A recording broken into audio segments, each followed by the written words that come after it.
वन्दे देवोमापतिसुरगुरुं वन्दे जगत्कारणं वन्दे पन्नगभूषणं मृगधरं वन्दे पशूनापतिं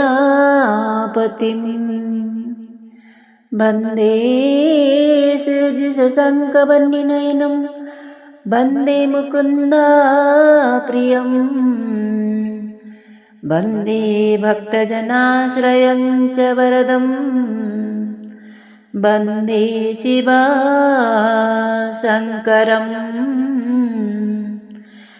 सत्यं शिवं सुन्दरं।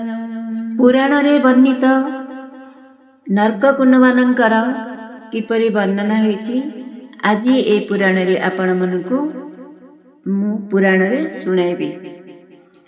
ଏହି ପୁରାଣ ଆରମ୍ଭରୁ ଶେଷ ପର୍ଯ୍ୟନ୍ତ ଆପଣମାନେ ନିଶ୍ଚିତ ଭାବେ ଶୁଣିବେ। ଶୁଣିଲେ ଏହାର ନରକକୁଣ୍ଡମାନଙ୍କର କିପରି ବର୍ଣ୍ଣନା ହୋଇଛି ସେ ବିଷୟରେ ଜାଣିପାରିବେ। ଚାଲନ୍ତୁ ଏବେ ଆମେ ନରକକୁଣ୍ଡମାନଙ୍କର କିପରି ବର୍ଣ୍ଣନା ହୋଇଛି ଆମେ ଜାଣିବା। ନରକକୁଣ୍ଡମାନଙ୍କର ବର୍ଣ୍ଣନା। ନମିଷ୍ୟା ଅରଣ୍ୟ ମଧ୍ୟରେ ସର୍ବ ଋଷିଗଣ ସନତ କୁମାର ମୁଖୁ ଶୁଣିନ ପୁରାଣ ମନ ମଧ୍ୟରେ ଅତ୍ୟନ୍ତ ହର୍ଷିତ ହୋଇ ପୁଣି ପୁଚ୍ଛା କଲେ ଶୁଣ ଆହି ତପି ସାଇ କହିଲ ତ ପାପ କଲେ ସମାନ ଦଣ୍ଡଇ ଭିନ୍ନ ଭିନ୍ନ ନରକରେ ନୈଣ ପକାଇ କର୍ମ ଅନୁସାରେ ଫଳ ଭୋଗନ୍ତି ସକଳ ଆନନ୍ଦ ଏକଇ କଥା କୁହ ଧାତା ବଳ। ଯେତେ ନରକ କୁଣ୍ଡ ଅଛି ଯମ ଭୁବନରେ ତାହାର ସକଳ ନାମ କୁହନ୍ତୁ ଆମ୍ଭରେ ତବ ମୁଖ ଶୁଣି ଏହି ଅମୃତ ଚରିତ ଆମ୍ଭମାନଙ୍କର ପ୍ରାଣ ହୋଇବ କୃତାର୍ଥ। ସନତ କୁମାର ଉବାଚ ଋଷିମାନଙ୍କ ବଚନ ଶୁଣି ଧାତାସ୍ୟୁତ ବୋଇଲେ କହୁଛି ଧୀରେ ଶୁଣ ତପବନ୍ତ।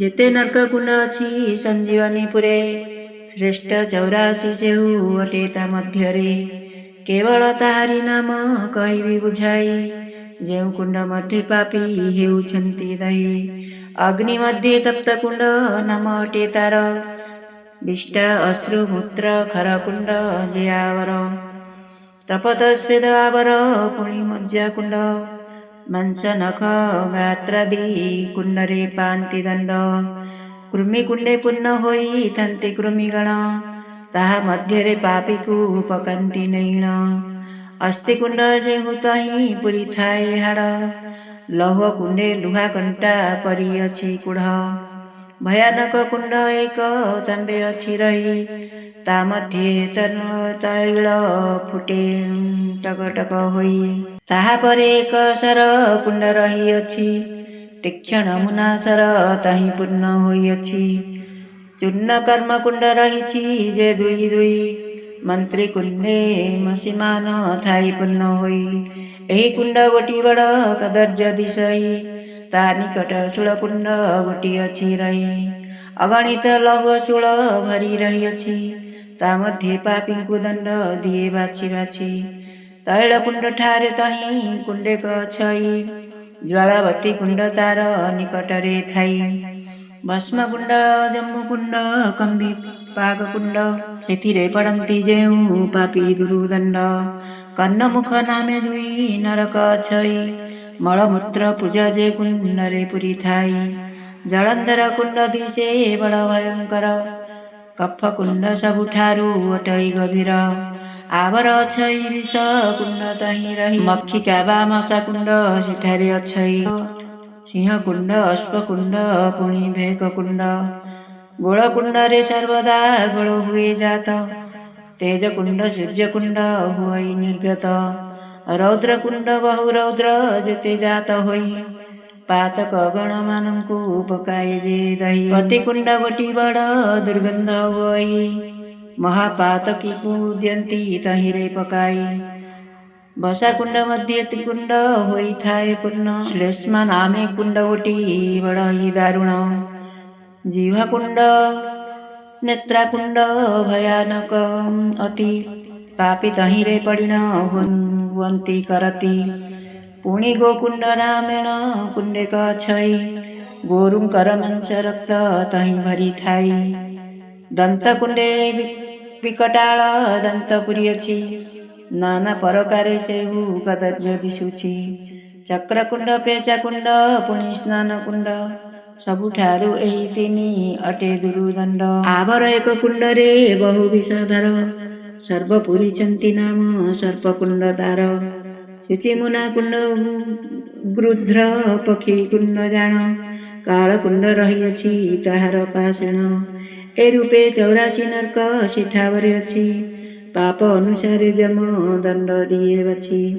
କେବଳ ପାପୀମାନଙ୍କୁ ପକାଏ ତହିଁରେ, ପୁଣ୍ୟବନ୍ତ ପ୍ରାଣୀ କେବେ ନ ଯାନ୍ତି ସେଠାରେ। ସେମାନଙ୍କ ଲାଗି ଦିବ୍ୟ ଭୋଗ ଖଞ୍ଜା ହୋଇ, ଦିବ୍ୟ ଭବନ ନିର୍ମାଣ ହୋଇଅଛି ତହିଁ। ହରିହର ପାଦ ଯେହୁ ସେବା କରିଥିବ, ସତ୍ୟ ଧର୍ମ ନ୍ୟାୟ ମାର୍ଗେ ଯେହୁ ଚଳିଥିବ, ସେମାନେ କେବେ ନରକ କୁଣ୍ଡ ନ ଦେଖିବେ। ସ୍ୱର୍ଗାଳୟ ସ୍ୱର୍ଗ ସୁଖ ସର୍ବଦା ଭୁଞ୍ଜିବେ। ସେ ସୁଖ ଭୁଞ୍ଜିବା ଲାଗି ଥାଏ ଯାର ମନ, ଶିବଙ୍କୁ ସ୍ମର କହି ସେ କ୍ଷେତ୍ର ମୋହନ। ଯମଭୁବନକୁ କେଉଁ ପଥରେ ପାପୀମାନଙ୍କର ଯିବାର ବୃତ୍ତାନ୍ତ। ପୁଣି ସନତ କୁମାର ଚାହିଁ ଋଷି ଗଣେ, ବୋଇଲେ ଆବର କଥା ଏକ ପଡ଼େ ମନେ। ପ୍ରାଣ ଗଲା ବେଳେ କେଉଁ ପଥରେ ଯିବଇ, ନିଅନ୍ତି ଯମପୁରକୁ ବିଚାର ସ୍ଥଳକୁ। ସେ କଥା ଆମ ଆଗରେ କୁହ ତପିବର, ଶୁଣିବା ନିମନ୍ତେ ଶ୍ରଦ୍ଧା ବଳିଛି ଆମ୍ଭର। ଶୁଣି ସନତ କୁମାର ସାନନ୍ଦ ମନରେ, ବଖାଣ କରନ୍ତି ତାହା ଋଷିଙ୍କ ଆଗରେ। ବୋଲନ୍ତି ଶୁଣନ୍ତୁ ଧୀର ଚିତ୍ତରେ ସକଳ, କହନ୍ତି ଯେ ପଥେ ଯିବ ଯାଏ ଯମଆଳ। ଯେତେବେଳେ ଆୟୁଷ ଶେଷ ହୋଇ ଜନର, ଚିତ୍ରଗୁପ୍ତ ପାଞ୍ଜି ଦେଖି ଜାଣଇ ସତ୍ୱର। ଯମଙ୍କ ଆଗରେ ତାହା ଜଣାଇ ସୁଚିତେ, ହେ ଦେବ ଏ ଜୀବ କାଳ ପୁରିଲା ଯୁକତେ। ବର୍ତ୍ତମାନ କଣ୍ଟାଗ୍ରତ ହୋଇଲାଣି ସେହି, ତଥାପି ସେ ଘଟ ତେଜି ଜୀବନ ଆସଇ। ଏ କଥା ଶୁଣିନ ତତ୍କ୍ଷଣେ ଜନ୍ତୁରାଣ, ଦୂତକୁ ଆଜ୍ଞା ଦିଅନ୍ତି ପାଶକୁ ଡାକିଣ। ଯାଅ ଯାଅ ଦୂତଗଣ ବିଳମ୍ବନ କରି, ବାନ୍ଧି ଆଣ ସେ ଜୀବକୁ ସତ୍ୟ ବାନ୍ଧି କରି। ଆଜ୍ଞା ପରମାଣେ ଦୂତଗଣ ଚଳି ଯାଆନ୍ତି, ଜୀବର ନିକଟେ ଯାଇ ପ୍ରବେଶ ହୁଅନ୍ତି। ବୋଲନ୍ତି ରେ ଜୀବ କିମ୍ବା ଭୋଗୁଛୁ କଷଣ, ପଚା ଘରଟା ଗଲାଣି ପାପରା ହୋଇଣ। କାହିଁକି ଲୋଭରେ ତାକୁ ନ ଯାଉ ଛାଡ଼ିନ, ଅକାରଣଟାରେ ହେଉଅଛୁ ହଇରାଣ। ଏହିପରି ଯମଦୂତେ ଜୀବଙ୍କୁ କହନ୍ତି, ଲୋଭେ ଜୀବ ଘଟ ଛାଡ଼ି ବାରି କରେ ନାସ୍ତି। ତାହାପରେ ଦୂତମାନେ କୌଶଳ ଭିଆଇ, ନାନାଦି ଲୋଭ ଦେଖାନ୍ତି ସେ ଜୀବଙ୍କୁ ତହିଁ। ଅପୂର୍ବ ସୁନ୍ଦରୀ ନାରୀ ତାହାକୁ ଦେଖାଇ, ହୀରା ନୀଳା ରଜତ ରତନ ପାଶେ ଥୋଇ। କୁହନ୍ତି ଯଦ୍ୟପି ଏହି ଘଟକୁ ଛାଡ଼ିବୁ, ଏ ସମସ୍ତ ସମ୍ପଦର ଅଧିକାରୀ ହେବୁ। ଜୀବ ତାହିଁରେ ଭୁଲିଣ ଯିବାକୁ ଉଦ୍ୟତ, ହୁଅନ୍ତେ ପରମ ନାନା କରି ରୋଧେ ପଥ। ବୋଲେ ଦେବେ ଘର ଛାଡ଼ି ଯାଅ ନାହିଁ ଭାଇ, ମହାବିପଦରେ ଦେବେ ଏମାନେ ପକାଇ। ପୁଣି ଯମଦୂତ ମାନେ ରତ୍ନ ଖଟ ଏକ, ଦେଖନ୍ତି ନେଇଣ ସେହି ଜୀବର ସମ୍ମୁଖ। ଛାଡ଼ିଦେଲେ ଆ କେବେ ଆଉ ନ ପାଇବୁ, କୁହନ୍ତି ଏ ଘରେ ସଦା ସର୍ବଦା ରହିବୁ। ଏତେବେଳେ ଜୀବ ଆଉ ପରମ କଥାରେ, ନ ରହି ନେଇ ପରଶଇ ଯାଏ ସେ ଘଟରେ। ଏଣେ ମାଟି ପିଣ୍ଡ ଗୋଟା ଅଗ୍ନିରେ ପକାଇ, ପୋଡ଼ି ଜାଳି ନଷ୍ଟ ସର୍ବେ କରିଦିଅନ୍ତି ତହିଁ। କିନ୍ତୁ ସେ ମାୟା ଘଟରେ ଜୀବକୁ ପୁରାଇ, ଚର୍ମ ଦଉଡ଼ିରେ ଦୃଢ଼େ ବାନ୍ଧି ଯାଆନ୍ତି ନେଇ। କାଳ ଫାଶ ଗଳେ ଲଗାଇଣ କାଳଦୂତ, ଜୀବଙ୍କୁ କରନ୍ତୁ ସେଉ ବହୁ ହରକତ। ବନ୍ଧନରେ ପଡ଼ିନ ଜୀବ ଆକୁଳ ହୋଇଣ, ଯିବାକୁ ସେ ଭିଡ଼ି ମୋଡ଼ି ହୁଏ ସେଠା ବେଣ। କାଳଦୂତେ ତା ଗଳାରେ ଗଳଥା ଲଗାଇ, ମାଡ଼ ମାରି ହାଡ଼ ଭାଙ୍ଗି ଦିଅନ୍ତି ପକାଇ। ଘୋଷାରି ଘୋଷାରି ପଥ ମଧ୍ୟରେ ନିଅନ୍ତି, ତିଳେ ହେ ଜୀବରେ ସେ ଉପରୋଧ ନ କରନ୍ତି। ଲକ୍ଷେ ଯୋଜନ ଅଟଇ ଦୂର ଯମପୁର, କଷ୍ଟ ଦେଇ ନିଅନ୍ତି ଜୀବ ସେ ଯମଣ୍ଡଗର। କାହିଁ ତପ୍ତ ବାଲି କାହିଁ ଅଟେ ଘଣ୍ଟା ବଣ, କାହିଁ ପର୍ବତ ଡିଙ୍ଗର ଖାଲି ଡିବ ପୁଣ। କେବଳ ଠାରେ ପ୍ରଚଣ୍ଡ ବେଗେ ଅଗ୍ନି ଜଳେ, ତାର ତେଜରେ ପାଷାଣ ମାନ ଯେ ତରଳେ। ବିଷାକ୍ତ ସର୍ବ କେବଳ ଠାରେ ଫପକାର, ଗର୍ଜନ କରି ଧାଇଁ ଆସନ୍ତି ପ୍ରଖର। ନାହିଁ ମଳମୂତ୍ର ମାତ୍ର ସିଦ୍ଧ ପ୍ରକାରେ, ଗଦା ଗଦା ରହିଅଛି ଅନେକ ସ୍ଥାନରେ। କାହିଁ କୁମ୍ଭୀର ମଗର ଭେଳା ଭେଳା ହୋଇ ଜଳ ମଧ୍ୟରେ ଭାସୁଛନ୍ତି ସେ ପଥରେ ତହିଁ। ଏହି ପ୍ରକାର ବହୁ ବିପଦ ସଂକେତ ଦେଖାଦିଅ ଏହି ନେତ୍ରରେ ଗଲେ ଯମପଥ। କେବଳ ସ୍ଥାନରେ ଧୂଳି ପ୍ରବଳ ବେଗରେ ପ୍ରତି ଦିବସରେ ଘଟାଏ ଯେ ଅନ୍ଧକାରେ। କାହିଁ ନିରନ୍ତରେ ରକ୍ତ ବୃଷ୍ଟି ହେଉଅଛି, କାହିଁ ଭୀଷଣ ଲହରୀ ଯେ ମାଡ଼ି ଆସୁଛି। କାହିଁ ନାନା ଜୀବଙ୍କର ଅସ୍ଥି ମାଳ ମାଳ, କାହିଁ ପଚା ମାଂସ ଗନ୍ଧ ହୋଇ ପ୍ରବଳ। ଏହିପରି ଭୟଙ୍କର ପଥେ ଯମଗଣେ ଜୀବଙ୍କୁ ନିଅନ୍ତି ଟାଣି ସମନ ଭୁବନେ। ବହୁତ ଯନ୍ତ୍ରଣା ତାକୁ ବାଟରେ ଦିଅନ୍ତି, ବିଧା କୁନ୍ଦା ଗୋଇଠା ଯେ ମୁଖେ ପ୍ରହାରନ୍ତି। ବଡ଼ ଦାରୁଣ ଅଟନ୍ତି ସେଇ ଯମଦୂତେ, କାଳପାଶ ନାନା ଅସ୍ତ୍ର ଧରିଛନ୍ତି ହାତେ। ସେମାନଙ୍କ ରୂପ ବର୍ଣ୍ଣ କିଛି ଏବେ ଶୁଣ, ସମସ୍ତଙ୍କ ଅଙ୍ଗ କଳା ହାଣ୍ଡିର ସମାନ। ନୟନ ଆରକ୍ତ କେଶ ପିଙ୍ଗଳ ବରନ, ମୁକୁଳା କେଶ ଲମ୍ବିତ କଟି ପର୍ଯ୍ୟନ୍ତେଣ। ଅତ୍ୟନ୍ତ ଭୀଷଣ ଦନ୍ତ ଦୀର୍ଘ ନାଶକର୍ଣ୍ଣ, କଟମଟ କରି ଚାହିଁଛନ୍ତି ଅନୁକ୍ଷଣ। ପାପୀଙ୍କର ଗଳେ ଦେଇ ଲୁହାର ଶିକୁଳି, ଲୁହା ବାଡ଼ିରେ ପିଟନ୍ତି ଏକୁ ଏକ ବଳି। ହାଡ଼ ଗୋଡ଼କୁ ବାନ୍ଧିଣ ମୁଣ୍ଡରେ ପ୍ରହାର, କରନ୍ତି ନିଷ୍ଠୁର ଭାବେ ଯମ ଅନୁଚର। ଛାତିରେ ଲଦନ୍ତି ନେଇ ଲୁହାର ମୁଦ୍ଗର, ତପତ ବାଲିରେ ଘୋଷାରନ୍ତି ନିରନ୍ତର। ସେ କାଳରେ ପାପୀକି ଭରସା ନାହିଁ କେହି, ଆପେ ଅରଜିଲା କର୍ମମାନ ସେ ଗୁଞ୍ଜାଇ। କାତର ସ୍ୱରେ କାନ୍ଦିଣ କହଇ ଏସନ, ଏଥୁ ତ୍ରାହି କର ମୋତେ ମାଗୁଛି ଶରଣ। ତୁମ୍ଭ ଦୋଷ କରି ନାହିଁ କାହିଁ ବାନ୍ଧିଛ, ଅକାରଣେ ଏତେ ମାଡ଼ କାହିଁକି ମାରୁଛ। ପାପୀ ଲୋକ ଯେ କରଇ ଯେତେକ ଆପତ୍ତି, ଯମଦୂତେ ମାନେ ତାହା କେହି ନ ଶୁଣନ୍ତି। ନରକ ପଙ୍କରେ ନେଇ ତାହାକୁ ବହନ, ପକାଇ ଦେଇ ଦିଅନ୍ତି ବହୁତ କଷଣ। ସେହି ନରକ ପଙ୍କେ ପାପୀ ପଡ଼ି କଲ ବଲେ, କାନ୍ଦଇ କର୍ମ ସୁମରି ବହୁତ ଆକୁଳେ। ନୟନରୁ ଧାର ଧାର ବହେ ଅଶ୍ରୁ ଜଳ, ରକ୍ଷା କରିବାକୁ ତାକୁ ନାହିଁ କାର ବଳ। ଅତି ଉଚ୍ଚେ କାନ୍ଦି କହେ ଶିରେ ମାରି କର, କେଣେ ଗଲେ ଭାଇ ବନ୍ଧୁ କୁଟୁମ୍ବ ମୋହର। କେଣେ ଗଲେ ଆତ୍ମୀୟ ସ୍ୱଜନ ପରିବାର, କେଣେ ଗଲେ ପତ୍ନୀ ପୁତ୍ର ସକଳ ମୋହର। ବିପଦ ଏ ବିପଦ କାଳେ ସାହା ନ ହୋଇଲେ କେହି, କେତେ ଲୋଭ କରିଥିଲି ତାଙ୍କ ପାଇଁ ମୁହିଁ। କେତେ ଦୁଃଖ ସହି ପୋଷୁଥିଲି ସମସ୍ତଙ୍କୁ, ଏତେବେଳେ ନ ଦେଲେ ସେ ପଦେ ଉତ୍ତରକୁ। ବିକଳେ ବୋଲେ ଆହା ମୋ ବାନ୍ଧବ ସୋଦରେ, ଏ ଘୋର ସଙ୍କଟୁ ପରିତ୍ରାଣ କରିବାରେ। ତାହାର ବିକଳ ଦେଖି ଯମଗଣେ ହସି, ଆଣ୍ଟେ ପ୍ରହାର କରନ୍ତି ମନେ ହୋଇ ଖୁସି। ତପତ ତୈଳ ଆଣି ଢାଳନ୍ତି ତା ମୁଖେ, ପାପୀର ସାହା ଭରସା କେହି ନାହିଁ ପାଖେ। ଟାଣି ଘୋଷାଡ଼ିଣ ସର୍ବ ଯମଦୂତଗଣ, ଅଗ୍ନିରେ ପକାନ୍ତି ପାପା ଚାରିକି ନେଇଣ। ଶୁଷ୍କ କାଠ ତୈଳ ତାହା ଉପରେ ପକାନ୍ତି, ଲେଶ ମାତ୍ରକ ସୁଦୟା ତାକୁ ନ କରନ୍ତି। କେହୁ ଚଟି ଧରି କରେ ପିଠିରେ ପ୍ରହାର, କେହୁ ବିଧା ଗୋଇଠା ଦି ମାରଇ ଅପାର। କେହୁ ଗଳା ଧରି ନେଉଥାଏ ଠେଲି ଠେଲି, କେହୁ ଚରୁ ତଳକୁ ଶୀଘ୍ର ଦିଏ ପେଲି। କେହୁ ଗୋଇଠାଏ କେହୁ ମାରଇ ମୁଖିଏ, କେହୁ ଶାକୁଳ କୋରଡ଼ା ଧରି ପିଟୁଥାଏ। କେହୁ କେହୁ ଠେଙ୍ଗାରେ କରଇ ଅନାୟତ, କେହୁ ମାରଇ ତାହାକୁ ଧରି ଯୋଳି ବେତ। କେହୁ ଦନ୍ତକୁ ରଗଡ଼ି କହେ କୁବଚନ, କେହୁ ନାନା ଗାଳି ଦେଇ ହୋଇ କୋପମନ। କେହୁ ରଡ଼ ନିଆଁ ଧରି ପଲମେ ପଲମେ, ପାପୀ ଶିରେ ଅଜାଡ଼ଇ ମହା ତମେ ତମେ।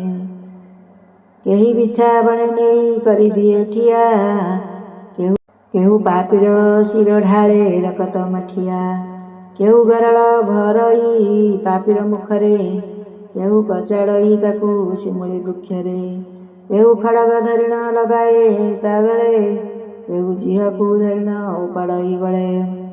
ବେନି ଯମଦୂତେ ଧରି ହସ୍ତରେ କରତ, ପାପୀକି କରତି କରୁଥାନ୍ତି ହତକତ। କେହୁ କୁଠାର ଧରିଣ ହାଣେ ଆଣ୍ଟ କରି, କେହୁ ଶୂଳରେ ଘୁଷଇ ଛାତିକି କାହାରି। କେହୁ ମୁଦ୍ଗର ପିଟଇ ପାପୀର ମସ୍ତକେ, ରକ୍ଷା କର ବୋଲି ପାପୀ ଡାକେ। କେହୁ ନ ଶୁଣନ୍ତି ତାର କରୁଣ ବାଣୀକି, ନିଆଶ୍ରିତ ହୁଏ ପାପୀ କେତେ ଡାକି ଡାକି। ବେନି ନୟନରୁ ତାର ଗଳେ ଅଶ୍ରୁଧାର, କଣ୍ଠ ତାକୁ ଶୁଖିଯାଏ ନ ସହିର।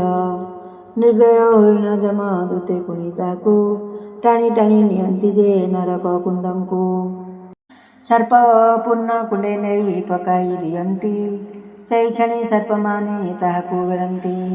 ଛୋଟ ଛୋଟ କରି ତାକୁ କରନ୍ତି ଦଂଶନ, ବିଷ ଜ୍ୱାଳାରେ ପାପୀର ନ ରହି ଜ୍ଞାନ। ତହୁଁ ନେଇ ବ୍ୟାଘ୍ର ଭାଲୁ ମୁଖରେ ଦିଅନ୍ତି, ସେମାନେ ତାକୁ କାମୁଡ଼ି ବିଦାରି ପକାନ୍ତି। ତହୁଁ ଯମଦୂତମାନେ ନିଅନ୍ତି ଉଠାଇ, ବିଷମ ଅଗ୍ନିକୁଣ୍ଡରେ ଦିଅନ୍ତି ପକାଇ। ଜଳି ଜଳି ଦରପୋଡ଼ା ହୁଏ ଯେଉଁ କାଳେ, ସେ ଅଗ୍ନିକୁଣ୍ଡରୁ ତାକୁ କାଢ଼ି ନେଇ ବଳେ। ତୈଳ କୁଣ୍ଡରେ ପେଲି ଦିଅନ୍ତି ତୁରିତ, ପାପୀର ଶରୀର ତୈଳେ ହୁଏ ଜର୍ଜରିତ। ସେ ତୈଳ କୁଣ୍ଡରୁ ପୁଣି ଉଠାଇ ନିଅନ୍ତି, ହାତ ଗୋଡ଼ ବାନ୍ଧି କଣ୍ଟା ବଣରେ ପକାନ୍ତି। ଘୋଷାଡ଼ି ଘୋଷାଡ଼ି ସେହି କଣ୍ଟକ ବଣରେ କଲବଲ କରନ୍ତି ଯେ ଟଣ ଓଟରାରେ। ତପତ ବାଲିକୁଣ୍ଡରେ ଟାଣି ନେଇ କରି ପକାଇ ଦିଅନ୍ତି ପୁନଃ ମସ୍ତକେ ପ୍ରହାରୀ। ସେହି ତତଲା ବାଲିରୁ ମୁଠା ମୁଠା କରି ପାପୀର ଆଖିରେ ନେଇ ଦିଅନ୍ତି ଯେ ଭରି। ସେଠାରୁ ଯମ କିଙ୍କରେ ନିଅନ୍ତି ବହନ, ଯମରାଜା ଛାମୁରେ ସେ କରନ୍ତି ଦର୍ଶନ। ଚିତ୍ରଗୁପ୍ତ ମନ୍ତ୍ରୀ କି ଚାହିଁ ଯମରାୟ, କହନ୍ତି ଏହାର କହ ପାପ ସମୁଦାୟ। କେତେ ପାପକୁ ଏ କେତେ ଦଣ୍ଡ ପାଇଅଛି, ଆଉ କେଉଁ ଦଣ୍ଡଯୋଗ୍ୟ ଏ ପୂର୍ଣ୍ଣ ହୋଇଛି। ପାଞ୍ଜି ଦେଖି ଚିତ୍ରଗୁପ୍ତ କହନ୍ତି ବୁଝାଇ, ସେହି ଅନୁସାରେ ଯମ ଆଦେଶ ଦିଅଇ।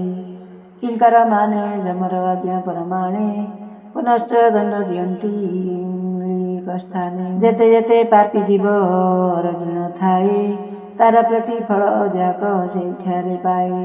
ସଞ୍ଜୀବନୀପୁରଟେ ଲକ୍ଷେକ ଯୋଜନ, ଲକ୍ଷ ଲକ୍ଷ ଅଛି ଦହି ନର୍କକୁଣ୍ଡମାନ।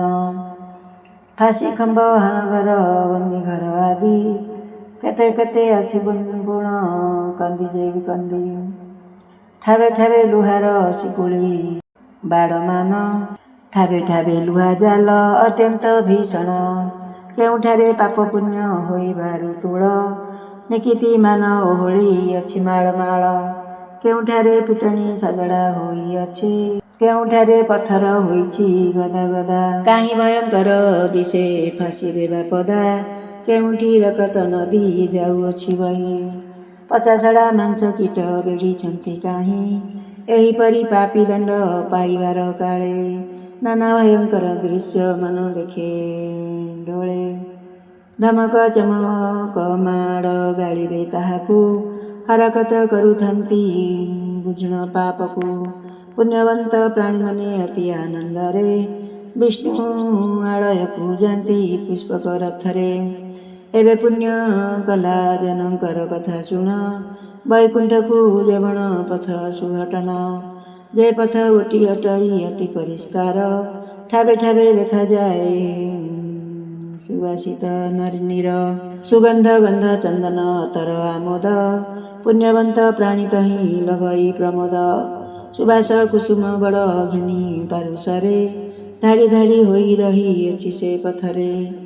ଭ୍ରମର ମାନେ କୁସୁମେ କରନ୍ତି ଝଙ୍କାର, କୋକିଳ ଶୁକ ଖାରିକା ଗଞ୍ଜନ ଖଞ୍ଜନ ମୟୂର।